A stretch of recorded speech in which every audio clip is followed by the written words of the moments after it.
What if I told you one man became so rich that even today, nobody can calculate his true wealth? A king whose caravan was so large, people couldn't see where it ended. Then he did something historians still talk about today. He gave away so much gold that entire markets were affected. Imagine having so much wealth that centuries later, people still argue about how rich you really were. Imagine a man so rich that when he traveled across countries, entire cities became wealthier overnight. A man so powerful that kings waited months for the chance to meet him. A man whose fortune was so enormous that even today, economists struggle to calculate its true value. Now here's my question for you. Who do you think was the richest person in history? Was it Elon Musk, Jeff Bezos, Bill Gates, an ancient Roman emperor, or someone you've probably never heard of?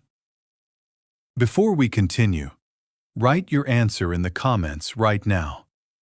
And don't worry if you're not sure, because by the end of this documentary, you'll discover why many historians believe one African king was wealthier than anyone who has ever lived. And when I reveal what happened during his famous journey, you'll understand why some people say he accidentally changed an entire economy. But before we begin, if you enjoy documentaries about hidden history, powerful empires, and extraordinary real stories, take 1 second to like this video, subscribe to Africa Uncovered, and turn on the bell icon. Because today's story sounds almost impossible. Yet every major part of it is based on historical evidence. Now, let's travel back to the 14th century. The year is approximately 1312. Europe is struggling through political conflicts. Many kingdoms are fighting for power.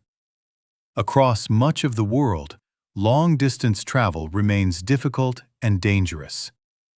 Yet far to the south of the Sahara Desert, a kingdom is becoming richer than almost anyone can imagine.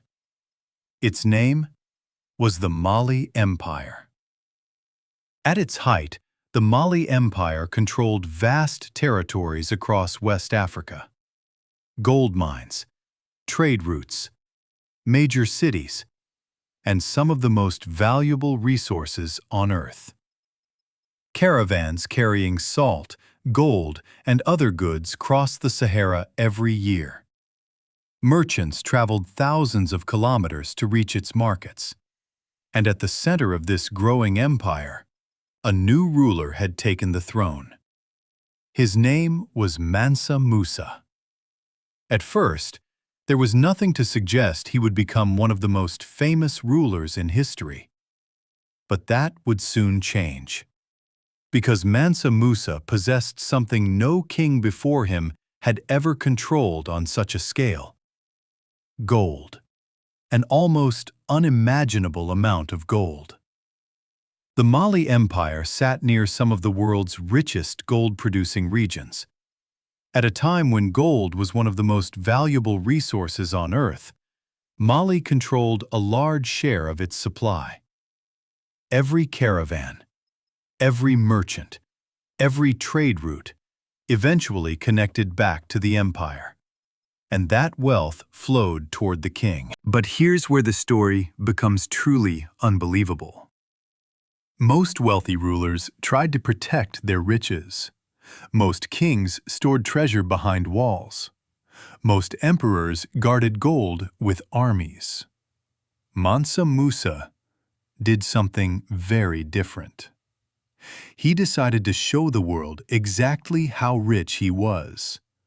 And to do that, he would embark on a journey so extraordinary that people would still be talking about it nearly 700 years later. A journey across deserts, through great cities, past powerful rulers, and toward the holy city of Mecca. But nobody could have predicted what happened next. Because this wasn't just a pilgrimage. It was a moving display of wealth unlike anything the medieval world had ever seen. And trust me, the size of his caravan is almost impossible to believe. Before we continue, here's another question. If you suddenly became the richest person on earth, would you hide your wealth or show it to the world? Write your answer in the comments. Because in the next chapter, we're going to witness the most famous journey in African history. And what Mansa Musa took with him shocked everyone who saw it. The year is 1324. The sun rises over the Mali Empire. Across the capital and surrounding lands, thousands of people are preparing for a journey unlike anything the world has ever seen. This was not a war, not a conquest, not an invasion. It was a pilgrimage, a sacred journey to the holy city of Mecca. But this pilgrimage would become one of the most legendary events in history, because the man leading it was Mansa Musa. And Mansa Musa was not traveling alone, not even close. Imagine standing at the edge of the Sahara. Far in the distance, a caravan begins to appear. At first, only a few figures, then dozens, then hundreds, then thousands. A procession so long it seemed to disappear into the horizon. Witnesses described a breathtaking sight. Royal guards in fine clothing, officials, servants, scholars, merchants, workers, religious leaders, and countless attendants. Some accounts suggest the caravan may have included tens of thousands of people, though historians still debate the exact number. But what truly captured everyone's attention was the gold. Gold on camels, gold in gifts, gold in the hands of attendants, gold surrounding the king like sunlight. Everywhere the caravan passed, people whispered the same question: who is this ruler? Because most kings displayed power through armies, Mansa Musa displayed power through wealth. As the caravan crossed the Sahara, the stories spread ahead of it. Villages talked, merchants talked, kings talked. Everyone wanted to see the ruler whose riches seemed limitless. Imagine the scene. Thousands of travelers moving across endless sand. The desert wind striking decorated banners. Camels carrying supplies across thousands of kilometers. Day after day, week after week, the caravan moved east, and with every mile, the legend of Mansa Musa grew. But here is where the story becomes extraordinary. Because Mansa Musa was not simply carrying gold, he was giving it away. Freely, constantly, to the poor, to religious institutions, to officials, to people in need. Wherever he stopped, gold flowed.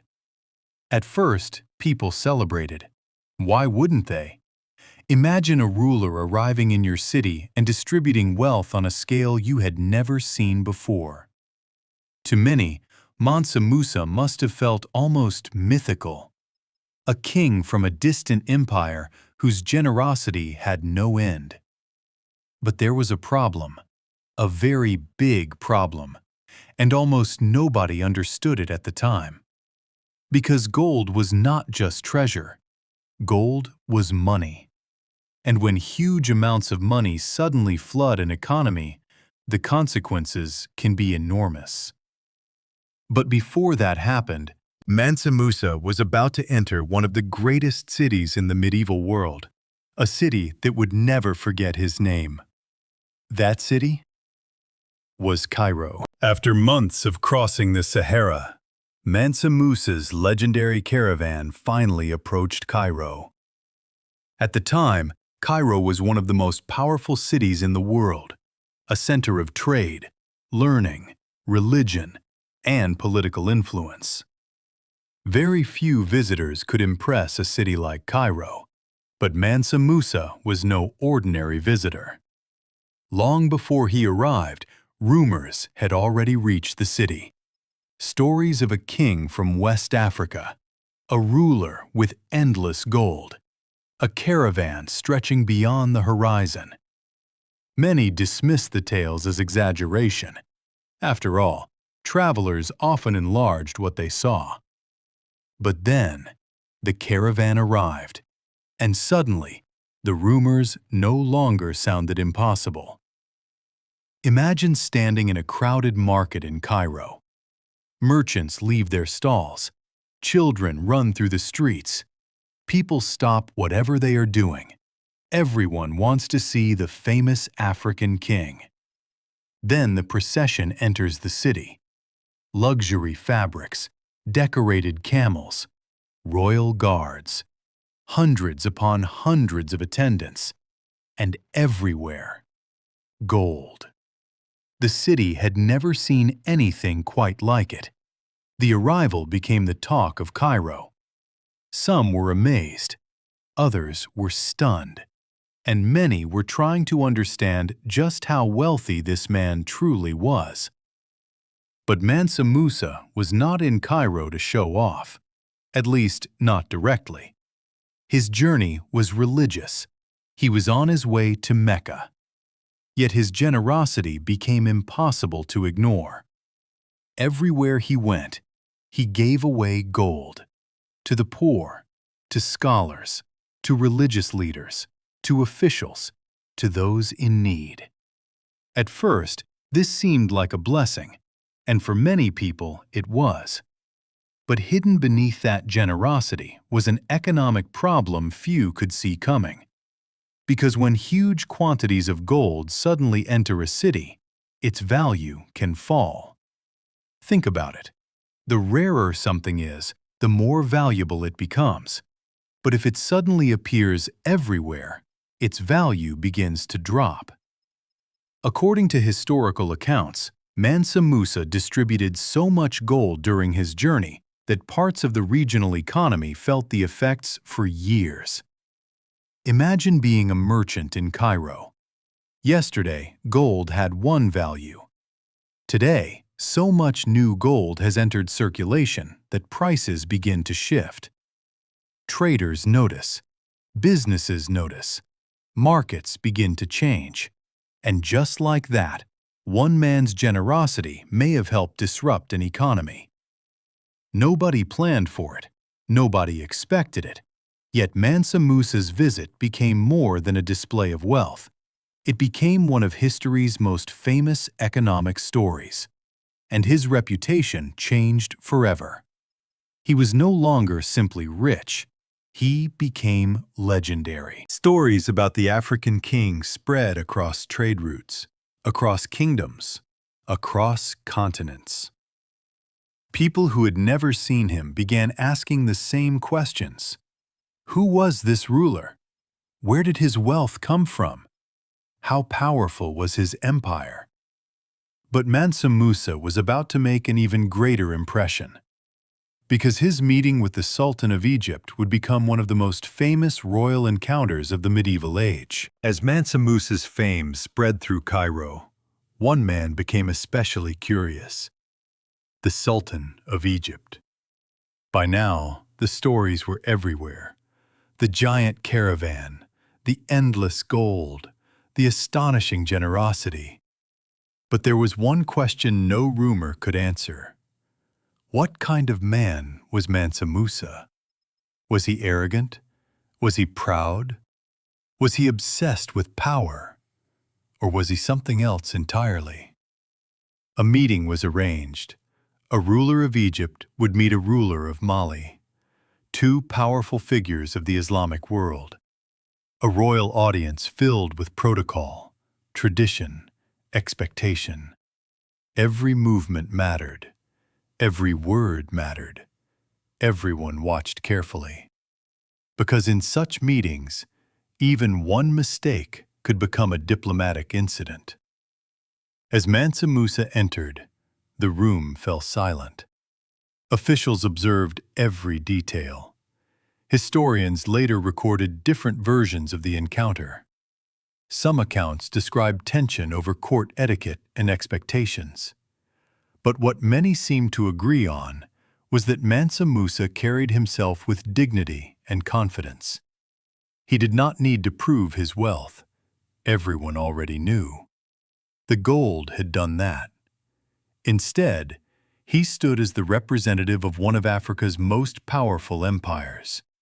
And that impression lasted long after he left Egypt, because once the stories began spreading, they never stopped.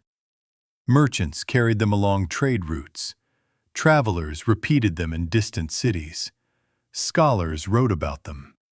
Mapmakers began imagining Mali. Soon, the empire appeared on world maps, and on one famous medieval map, Mansa Musa is shown seated on a throne, holding gold in his hand. Think about that. In a world without newspapers, without radio, without the internet, a ruler from West Africa became known across continents. That almost never happened. But while the world focused on his gold, something even more important was happening. Because Mansa Musa was not just spending wealth, he was learning, observing, planning. And when he returned to Mali, he came back with a vision that would shape his legacy far beyond gold. At the center of that vision was Timbuktu. Today, many people know the name, but few understand what Timbuktu once represented. Imagine the city nearly 700 years ago. Caravans arriving from distant lands, merchants unloading goods, scholars debating law, religion, astronomy, mathematics, and history. Students gathering around respected teachers, books passing from hand to hand like treasure. The city was alive, not because of gold alone, but because of knowledge. Mansa Musa invested in education, in religion, in architecture, in scholarship. He invited scholars, architects, and religious teachers from across the Islamic world.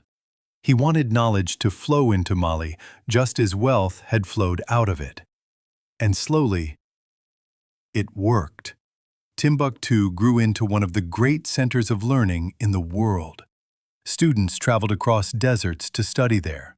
Manuscripts became symbols of prestige and value. In some places, wealth was measured in gold. In Timbuktu, knowledge itself became a form of wealth. Mansa Musa also commissioned major building projects, including important mosques and learning centers. These were not just places of worship, they were symbols of a thriving civilization, places of gathering, places of teaching, places that strengthened the soul of the empire. And soon, Mali was known for far more than gold. It was known for culture, learning, trade, scholarship, and intellectual achievement. That may have been Mansa Musa's greatest success of all. Because treasure can disappear, but ideas can survive for generations. Throughout history, one claim appears again and again. Mansa Musa was the richest man who ever lived. But was he really? Or has the legend grown larger with time? Let's think about it. If someone asks how much a modern billionaire is worth, there are records, estimates, markets, numbers. But how do you measure the wealth of a king who lived 700 years ago? A ruler who did not own companies, but controlled an empire. A man whose fortune was tied to gold fields, trade routes, cities, taxes, and influence. Suddenly, the question becomes much more complicated. Because Mansa Musa's wealth was not sitting in a bank account.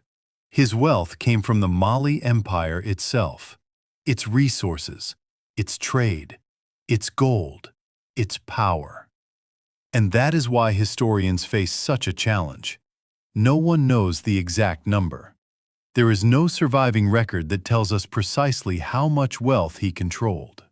But many historians agree on one thing. His fortune was almost certainly enormous, perhaps beyond anything the medieval world had ever seen, and perhaps impossible to calculate accurately today. Remember, the Mali Empire controlled access to some of the richest gold-producing regions in the world.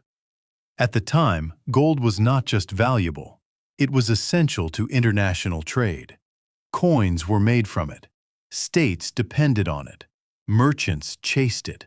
Empires competed for it. Now imagine controlling a major share of that supply. That is the kind of power Mansa Musa held. This is why comparing him to modern billionaires is so difficult. He was not simply a rich man. He was the ruler of a wealthy and influential state. And as stories about him spread across Africa, the Middle East, and Europe, his reputation became almost mythical. Travelers exaggerated, writers embellished. Each retelling made him seem even richer. And honestly, how could it not? Imagine seeing a ruler give away so much gold that people talked about it for years. How could that story remain ordinary? Over time, Mansa Musa became more than a king. He became a symbol of unimaginable wealth. Today, people often say he would be worth hundreds of billions of dollars in modern terms. Maybe 400 billion, maybe 500 billion, maybe even more.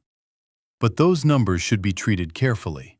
They are modern estimates, not exact facts. The truth is simpler. No one knows the exact figure. But everyone agrees his wealth was extraordinary. Yet perhaps the more important question is not how much he had, but what he did with it. Because if Mansa Musa had only been rich, we probably would not still be talking about him. History is full of wealthy people. Most are forgotten. What made Mansa Musa different was that he turned wealth into influence. He invested in cities, in education, in religion, in architecture, in institutions, in culture, in learning. He strengthened a civilization, and that is why his story survived. Eventually, Mansa Musa's reign came to an end. After his death, the Mali Empire continued under new rulers. For a time, it remained powerful. Trade continued. Cities remained active. Learning continued in places like Timbuktu. But as with all empires, change came. New rivals emerged. Trade routes shifted. Political pressures increased. Gradually, Mali's influence declined. Not all at once, but over time. And yet, even as the empire changed, the legend of Mansa Musa survived. Because people did not remember him only as a king. They remembered him as an idea. The idea of unimaginable wealth. The idea of generosity. The idea of a ruler whose fame crossed deserts and continents. But above all, they remembered his impact. Because history does not remember wealth by itself. History remembers legacy. And that may be the greatest lesson Mansa Musa left behind. Somewhere in the deserts of West Africa, the caravans are gone. The gold has changed hands countless times. The empire has faded into history. But the story remains. A story about a king whose wealth shocked the world. A pilgrimage that became legend. And a ruler who transformed riches into influence, and influence into legacy.